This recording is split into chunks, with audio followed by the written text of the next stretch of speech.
क्या आरएसएस की सोच तालिबानी है?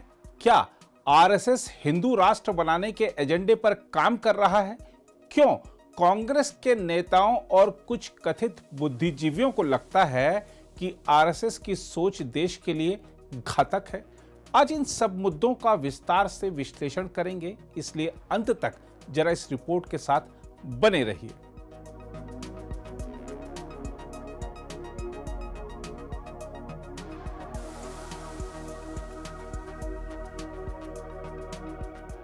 नमस्कार, न्यूज रूम में आप सभी का स्वागत है। देश में एक चलन बन गया है कि जब भी तथाकथित बुद्धिजीवियों या राजनीतिक दलों के नेताओं को लगे कि मीडिया की सुर्खियों में आना है या अपने नेतृत्व की नजर में जगह बनानी है, तो सबसे आसान काम है राष्ट्रीय स्वयंसेवक संघ पर हमला बोल दो। दुनिया के सबसे अनुशासित और देशभक्त संगठन राष्ट्रीय स्वयंसेवक संघ यानी आरएसएस की तुलना कभी राहुल गांधी अरब जगत के इस्लामी संगठन मुस्लिम ब्रदरहुड से करते हैं, तो कभी जावेद अख्तर जैसे कथित बुद्धिजीवी संघ की सोच और विचारधारा पर सवाल उठाते हुए उसको तालिबानी करार देते हैं। कभी आजादी के आंदोलन में संघ के योगदान पर सवाल उठाए जाते हैं, तो कभी आरएसएस की विचारधारा पर हमला बोला जाता है। लेकिन इन सब हमलों से बेपरवाह संघ राष्ट्र निर्माण, व्यक्ति निर्माण के कार्यों में सतत लगा हुआ है। आलोचनाएं या हमले संघ कार्य को न कभी प्रभावित कर पाए न कर पाएंगे, क्योंकि संघ किसी सरकार या पार्टी से मिलने वाली मदद पर नहीं, आत्मनिर्भर है।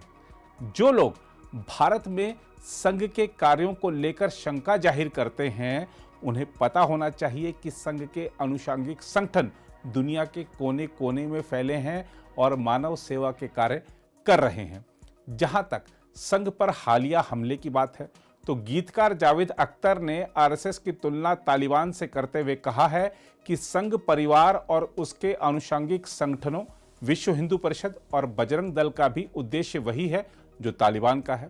अंग्रेजी समाचार चैनल एनडीटीवी से बातचीत में जावेद अख्तर ने दावा किया कि भारतीय संविधान आरएसएस के लक्ष्य की राह में आड़े आ रहा है, लेकिन अगर मौका मिला तो यह लोग उस सीमा को पार कर जाएंगे। जावेद अख्तर का यह बयान निजी खुन्नस का एक स्वरूप ही प्रतीत होता है, क्योंकि उनके कथन से स्पष्ट है कि पढ़ने लिखने की आदत होने के बावजूद उन्होंने ना तो कभी संघ के बारे में पढ़ा है, न ही आरएसएस नेताओं के विचार सुने हैं और न ही कभी एक सामान्य स्वयंसेवक तक से बातचीत की है।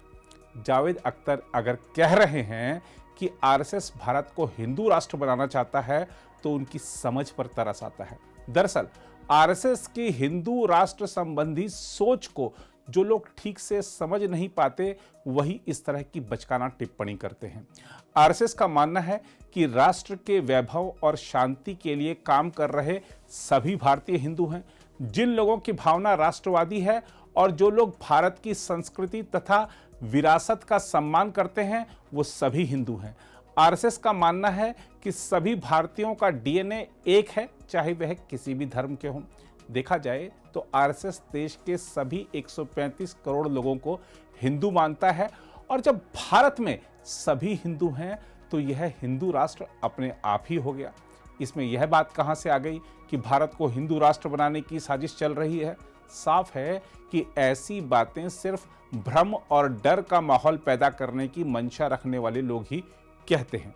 हिंदुस्तान प्रथम, हिंदुस्तानी प्रथम के सिद्धांत पर कार्य करने वाले आरएसएस पर जो लोग समाज को बांटने का आरोप लगाते हैं, उन्हें पता होना चाहिए कि संघ प्रमुख मोहन भागवत ने बार बार कहा है कि जो लोग मुसलमानों को देश छोड़ने के लिए बोलते हैं, वह हिंदू नहीं हो सकते। संघ प्रमुख ने यह भी कई बार कहा है कि लोगों में इस आधार पर अंतर नहीं किया जा सकता कि उनके पूजा करने का तरीका क्या है।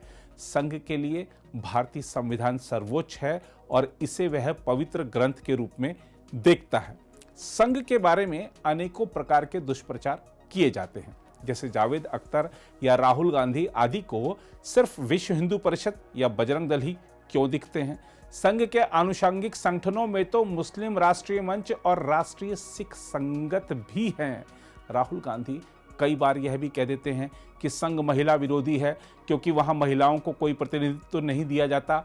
उन्हें पता होना चाहिए कि राष्ट्रीय सेविका समिति और दुर्गा वाहिनी भी संघ के ही आनुषंगिक संगठन है और इन्हें महिलाएं ही चलाती हैं। कई लोग बीच बीच में संघ के ध्वज पर भी सवाल उठा देते हैं और पूछते हैं कि तिरंगे की बजाय भगवा ध्वज क्यों। यह सवाल पूछने वालों को पहले यह समझना होगा कि संघ के लिए भी तिरंगा ही सबसे पहले है। जहां तक बात भगवा ध्वज की है तो वह संघ के लिए गुरु समान है। यह सर्वविदित है कि आरएसएस के संस्थापक डॉक्टर केशव बलिराम हेडगेवार थे।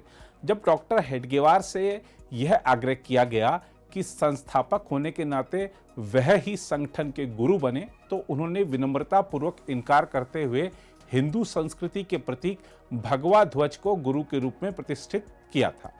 यही नहीं, आरएसएस की भारत भक्ति पर सवाल उठाते हुए उस पर तमाम तरह के आरोप लगा देना बड़ा आसान है, लेकिन यह सबसे बड़ा सत्य और तथ्य है कि भारत में आरएसएस ही ऐसा संगठन है जो सिर्फ भारत माता की जय के नारे लगाता है और भारत माता का जय घोष चारों दिशाओं में गूंजता रहे, इसके लिए निरंतर कार्य करता है।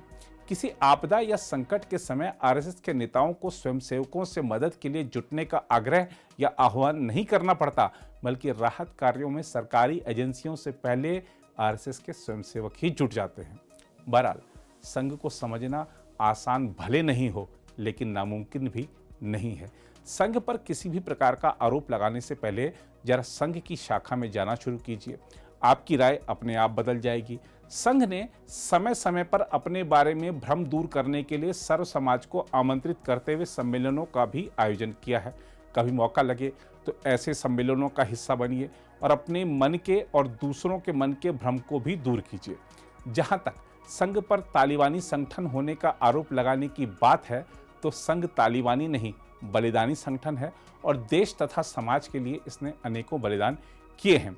आज़ादी के आंदोलन में भले संघ से ज़्यादा किसी अन्य संगठन का योगदान रहा हो, लेकिन आज़ाद भारत के निर्माण में संघ से ज़्यादा योगदान किसी अन्य संगठन का नहीं है।